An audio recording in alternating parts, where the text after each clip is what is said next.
Друзья, всем привет! В сегодняшнем видео, как вы уже узнали из названия, мы вместе с вами будем сажать маленькую мини-орхидеечку в мох. Но в мох не живой, а мертвый. И это видео будет очень интересно новичкам с точки зрения того, что я пару слов скажу о том, как продлить жизнь мертвому мху. Второе, я расскажу в этом видео, что такое фузариоз. И покажу, как лучше всего я бы сделал посадочку в мох для того, чтобы нарастить новые свежие корешки для дальнейшей посадки орхидеи в более долговечные грунты, чем сам, собственно, мох. Ну, давайте начнем. Итак, друзья, нам понадобится с вами вот этот вот уже ставший талисманом нашего канала поднос. И вот эта орхидеечка, которая осталась после прошлой пересадки. Ей в мхе понравилось, как вы видите.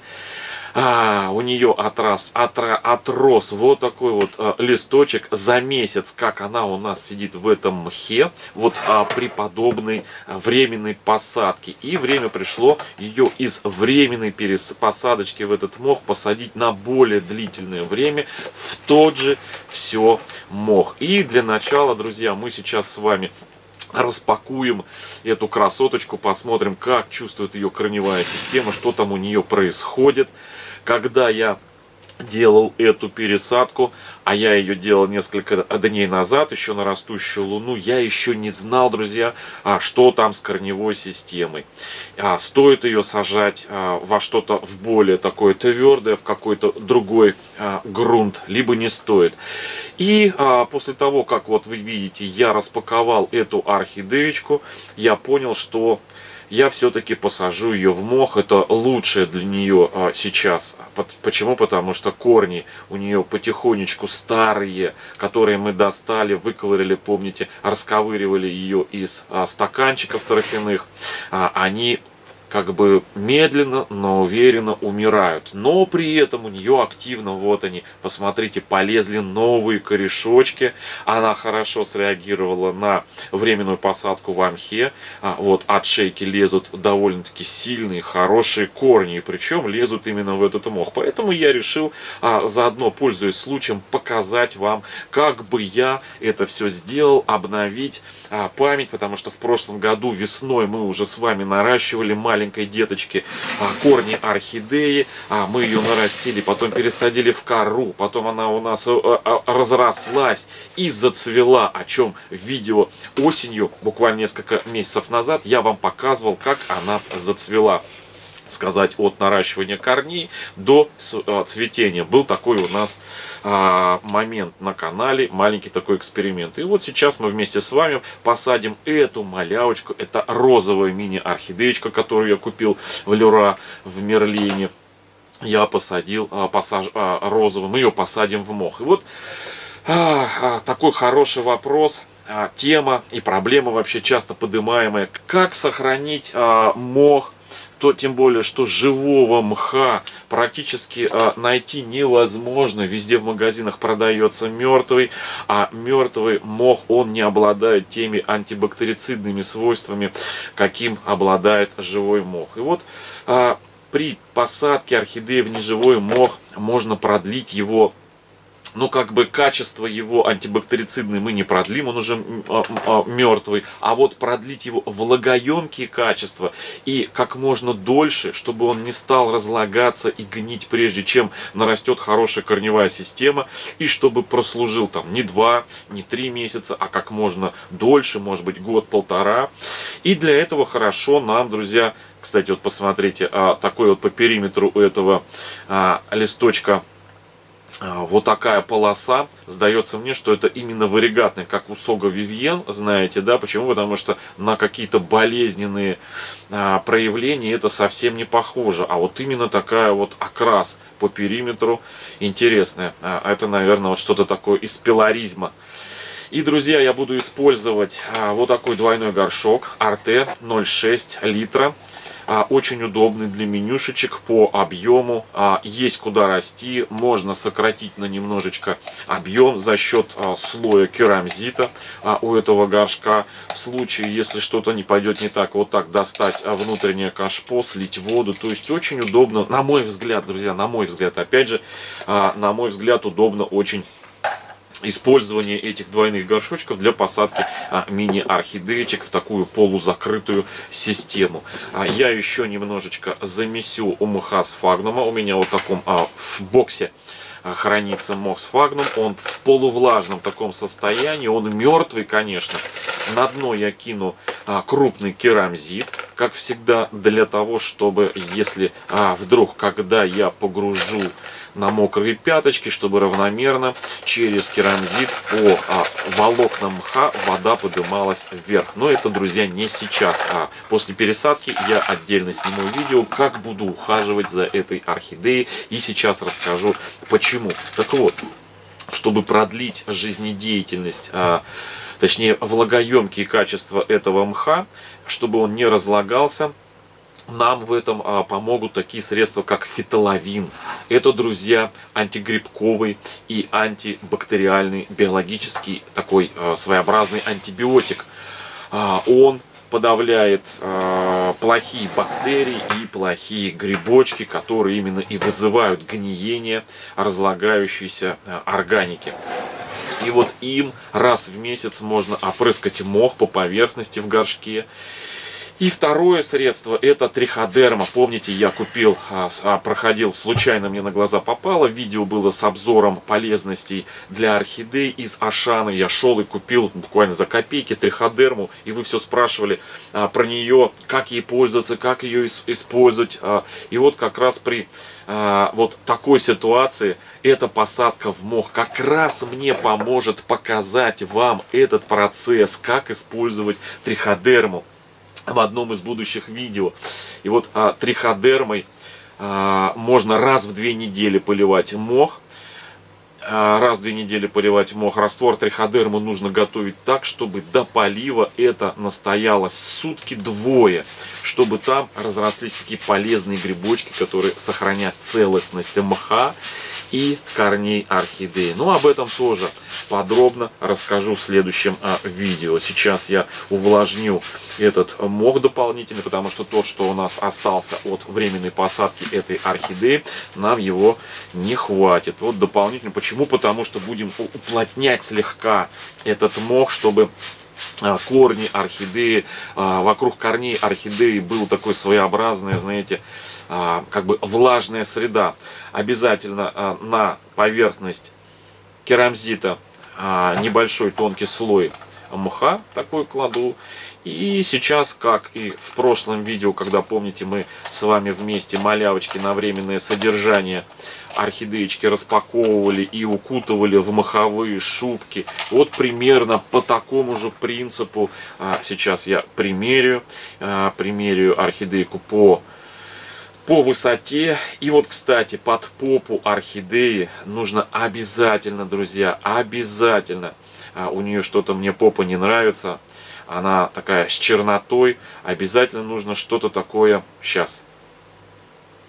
Вот, под попу орхидеи кладем какой-нибудь дышащий кусочек субстрата.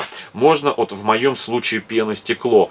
Можно древесный уголь от березы, например. Для чего? Для того, чтобы это компоненты, которые не мокнут, они на себе воду как бы не держат. Да, они могут внутрь впитывать, да, они создают определенную влажную среду, но, друзья, они на поверхности как бы не держат воду. То есть кусочки эти, видите, они не мокрые, а вода проходит как бы сквозь них. Почему не пенопласт? Как вы уже прочитали в титрах, ни в коем случае, друзья, пенопласт не ложить. Почему? Потому что пенопласт, многие этого не знают. Пенопласт, он вызывает такую, знаете, своеобразную фузариозное увядание орхидеи. Очень активно я вижу, как используют пенопласт другие блогеры, а потом с недоумением пытаются лечить увядающую, знаете, такую похожую, как на изюм, орхидею, когда она превращается в такую сморщенную, в такую вот, знаете, как выжатую тряпочку, как смоченную бумагу, пожмянканную, смятую, и вот такую, потом долго мучаются, не могут понять, что это такое. Это, друзья, фузариозное увядание орхидеи. Что такое фузариозное увядание орхидеи? Это, друзья, грибок такой. Фузариоз — это грибок, который попадает в сосудистую систему растения, а его продукт жизнедеятельности, ну, когда растет сам этот фузариум, грибок фузариум, он выделяет определенные экскременты, скажем так, которые называются токсины. И вот эти токсины внутри растения закупоривают сосуды, по которым движется вода и питательные вещества в самой орхидее. И иногда, не всегда, а иногда вот эти вот места, где сосуды закупорены, где присутствуют эти экскременты этого грибка фузариоза, токсины, эти места становятся такого, знаете, темно-бордового цвета и с несимметричными пятнами по листьям, по низу листьям, по шейке. И вот лечить фузариоз можно фундазолом. И самое главное, друзья, это как бы самое главное лекарство для профилактики и лечения фузариоза — это, друзья, проветривание. Почему? Потому что грибок фузариум заводится именно от парникового, непроветриваемого, сухого или влажного в том числе, как бы пространство, да, и вот примерно то же самое, да, пенопласт. Вот это если взять, например, вот живое тело или какие-то продукты, обмотать в пленку, да, какой будет эффект по сравнению с тем эффектом, если все то же самое обмотать в бумагу, обмотать в фольгу, да, вот мы продукты сохраняем, что? Мы же не заматываем их в пленку, потому что в пленке они закисают, загнивают, умирают, протухают, задыхаются. А в бумагу, если завернуть, продукты живут. Вот то же самое происходит и в горшке, когда мы суем корневую систему, погружаем в эти пенопластовые куски. Проветривание не происходит, то есть пенопласт, это пластик, это химия, он тоже разлагается, пенопласт, в отличие, например, от пеностирола, да, пеноплекса. Вот такая вот получается у нас посадочка, и поэтому одним из лучших лекарств является против фузариоза это фундазол и профилактическое проветривание, либо помещение, посадка орхидеи в такой дышащий, живой органический субстрат. И вот мы вот кусочек этого пеностекла под попу орхидеи поместили, вокруг аккуратно обложили мы мхом.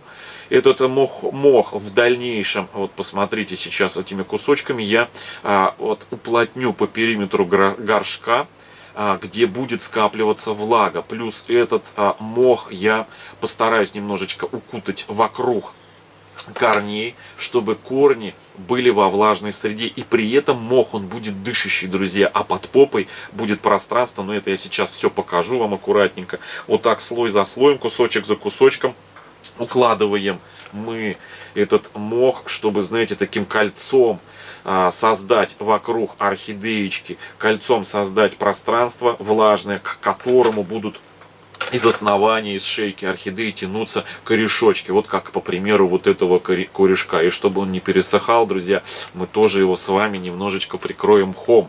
Мох хорош тем, что несмотря на то, что он сверху высыхает, становится ломким, внутри он сохраняет определенную влажную среду, способствующую хорошему корнеобразованию, хорошему, скажем, атмосфере для наращиванию корней орхидеи. Вот так вот аккуратненько мы все это дело делаем. И вот в одних из следующих видео я покажу, как мы будем обрабатывать этот мох триходермой, как прольем его, точнее опрыскаем фитолавином, чтобы здесь не заводились никакие грибки, и максимально продлим жизнь этому мху. Вот на дне, видите, я слой оставил керамзита на случай, когда корни уже отрастут, и помещу на мокрые пяточки.